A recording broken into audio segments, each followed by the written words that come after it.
50 minutes after the hour of 12 p.m. You're locked on to the Clean Fresh Song WEFM 99.9 at this time with our Midday News, coming to you with a kind compliments of Courts St. Vincent Limited.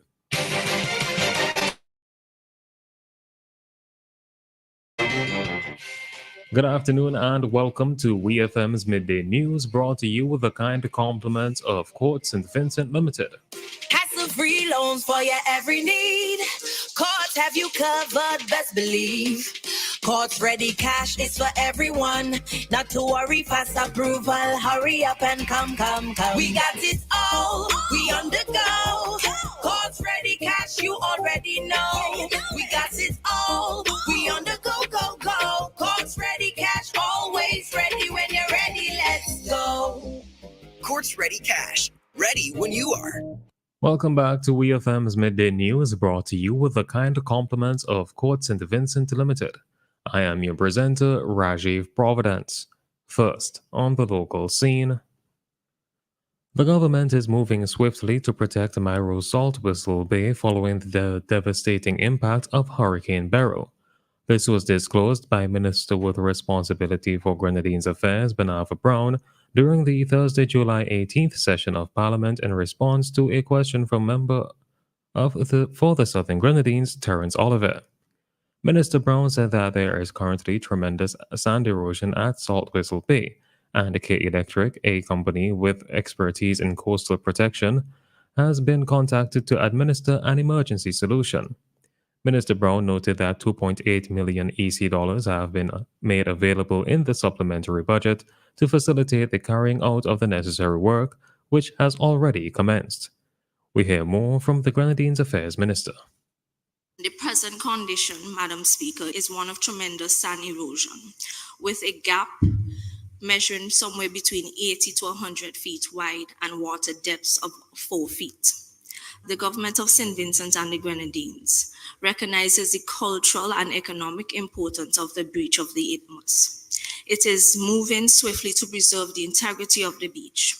To date, K Electric, a company with expertise with coastal protection, has been contacted to provide a temporary emergency solution, the strategic placement of boulders, to prevent further deepening and widening of the channel that has developed, which effectively divides Myro into two islands, Madam Speaker. The reality is that if the solution is not delivered in a timely manner, the consistent battering of the shoreline over time or another storm could cause almost irreversible damage. That was the Minister of Urban Development, Energy, Seaports, Grenadines Affairs and the Local Government, Benava Brown. Minister Brown said this temporary solution will be administered as the government explores long-term solutions. The minister affirmed the government's commitment to preserving Saltwhistle Bay, as she noted that studies would be embarked upon to ensure a permanent, feasible, and climate-resilient solution. On July 23, 2024, police arrested and charged Christopher Jones, popularly known as Too Cool Chris, a 56-year-old DJ and radio announcer of Richmond Hill, with the offense of wounding.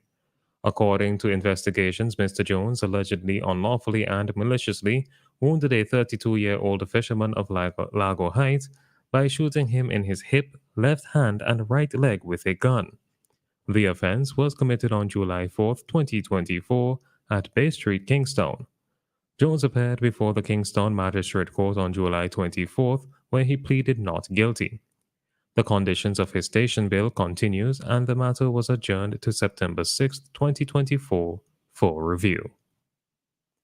Still on the local scene, the Royal St. Vincent and the Grenadines Police Force, the RSVGPF, is intensifying its efforts to eliminate illegal firearms from the streets of St. Vincent and the Grenadines. Following the High Command's latest press conference on July 17th, led by Commissioner of Police Mr. Enville Williams, which presented an overview of the recently concluded National Firearm Amnesty, the RSVGPF has taken decisive steps to ensure that holders of illegal firearms are identified and brought to justice. Through a series of targeted operations, the force has successfully seized 3 additional illegal firearms and 35 rounds of ammunition in 5 days. On July 19, 2024, police arrested and charged Jamal Hutchins, a 33-year-old laborer from Beckway, with possession of a Glock pistol and 16 rounds of ammunition. According to police, this intelligence-led operation took place on July 18th. Hutchins appeared in court on July 21st, where he pleaded not guilty to the offense. He was granted bail in the sum of 10,000 AC dollars with the condition that he reports to the Port Elizabeth police station every Monday between 8 a.m. and 8 p.m. On July 21st, police arrested and charged Kesroy Williams, a 26-year-old laborer from Belair, with possession of a 38 caliber pistol and 3 rounds of 38 caliber ammunition. Williams appeared before the Serious Offences Court and pleaded guilty to the offense and was ordered to undergo a psychiatric evaluation. His sentencing is scheduled for August 6, 2024. And on July 22nd, police officers arrested and charged Orlando Bergen, a 40-year-old laborer from Lomans Leeward, with possession of a 9mm pistol and 17 rounds of ammunition in Sandy Bay. Bergen appeared before the Serious Offences Court on July 24th. He pleaded guilty to the offense and was remanded in custody pending sentencing on Thursday, July 25th. On to news in the region. A joint operation at His Majesty's Prison in St. Kitts has uncovered a vast array of contraband, ranging from modern technology to improvised weapons. The raid, conducted on July 23rd, brought together the Royal St. Christopher and Nevis Police Force, the St. Kitts Nevis Defence Force, and the HMP officers in a coordinated effort to root out illicit items within the facility.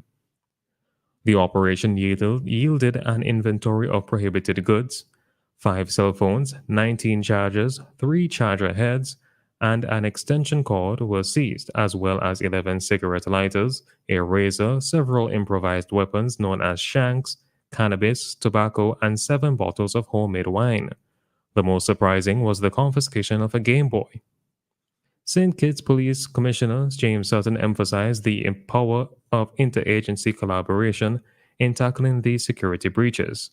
The RSC-NPF pledged to maintain this heightened vigilance, promising regular inspections and enhanced security measures at the prison.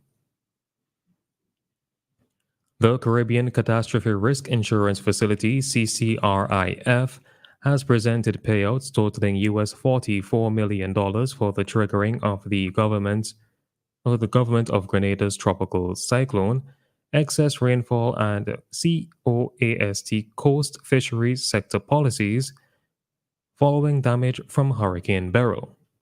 The key officials who were present included CCRIF Chief Executive Officer Isaac Anthony and members of the CCRIF team, Grenada's Prime Minister Dickon Mitchell, Minister of Finance Dennis Cornwall, and other officials.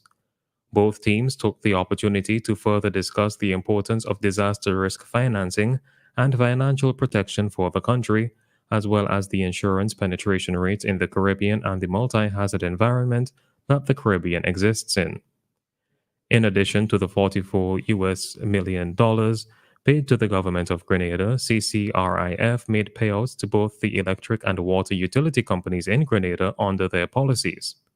These payouts to the Grenada Electricity Services (GRENLEC) and the National Water and Sewerage Authority (NAWASA) represent the first payouts made by CCRIF for policies for electric and water utilities since these two products were launched. On the international scene, Australia has imposed sanctions and travel bans on Israeli settlers it accuses of violent crimes against Palestinians in the occupied West Bank.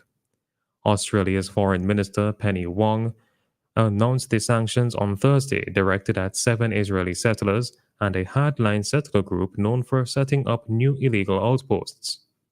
The group, Hilltop Youth, incites and perpetrates violence against Palestinians, said Wong, while the sanctioned settlers have committed beatings, sexual assault, and torture. We call on Israel to hold perpetrators of settler violence to account and to cease its ongoing settlement activity, which only inflames tensions and further undermines stability and prospects for a two-state solution, Wong said in a statement. The Australian government's move follows similar actions by its allies, the United Kingdom, the United States, Canada, and Japan. On June 11th, the U.S., a steadfast supporter of Israel, announced a new wave of sanctions against several Israeli settlers and a far-right Israeli nationalist group, Lehava. Finally, in sports, Andy Murray has withdrawn from the singles competition in the Olympics but will play doubles in Paris in the final event of his career. The three-time Grand Slam champion has confirmed he will retire at the end of his 5th Games. It means the final singles match of his career was against Jordan Thompson in the second round at Queen's in June, when he was forced to retire with a back injury.